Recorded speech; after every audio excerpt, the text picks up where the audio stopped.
Hello everyone, I hope you guys are doing good. In this series of forensic toxicology, we were learning about animal poison.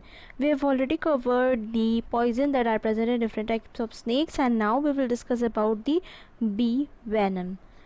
Painful stings are often injected by bees when you visit to the park or sometimes you disturb the honeycomb. You might observe that a painful sting is delivered posteriorly by the bee, and this sting would be somewhat like this, some needle like structure, something like this, small in size and might be visible with the naked eyes.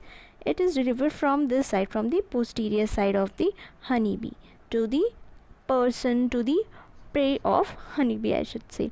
Then it is designed somewhat like it would be embedded to the skin of the person whom this needle, the sting, is being injected. It delivers approximately 50 mg of venom, and the content that are present in the sting of the bee venom includes some biogenic amines like histamine, 5-hydroxytryptamine, acetylcholine, and apamine, whereas some enzymes like phospholipase A, hyaluronidase,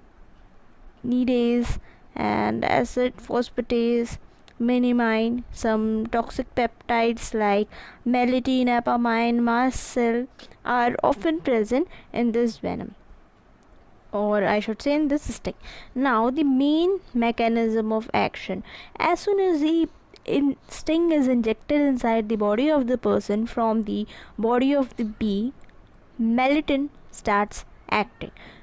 It is a main pain-inducing compound.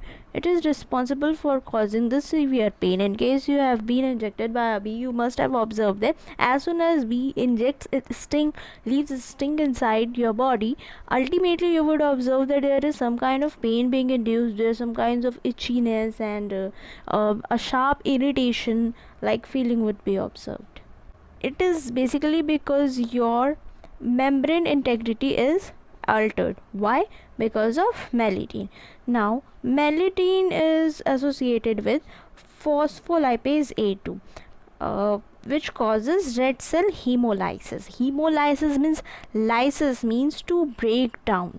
Okay, then once melitine disturbs the membrane, this phospholipase A2 cleaves the bond that are present in the lipid layer of our body. So due to this, melitine disruption in that membrane is also observed. Now some clinical feature of bee poisoning include pain, redness, swelling, and pruritus in that area. Sting occurs in mouth or in tongue, can often cause the airway obstruction, and at some cases edema can also be observed, whereas systematic clinical features often include some kind of flushing, tingling sensation, dizziness that is observed in the patient, and visual disturbances along with syncope, vomiting, and diarrhea are also observed in the patient. Now the quick management that has to be done in case a person is being stung include the removal of the sting ASAP, as soon as possible, in order to remove the effect that is caused by the venom that is present in the sting.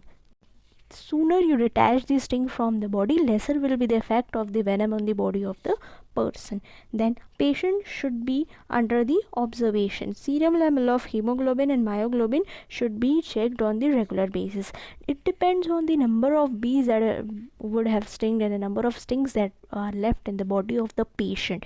More the sting, more will the severity of the case, and more will be the effect on the body of the person. Renal failure can also be observed in such cases, which can also be treated with some intravenous fluids and diuretics that can be administered in the body of the patient. So this is it. I hope you have understood the lecture, you have liked the concept as well.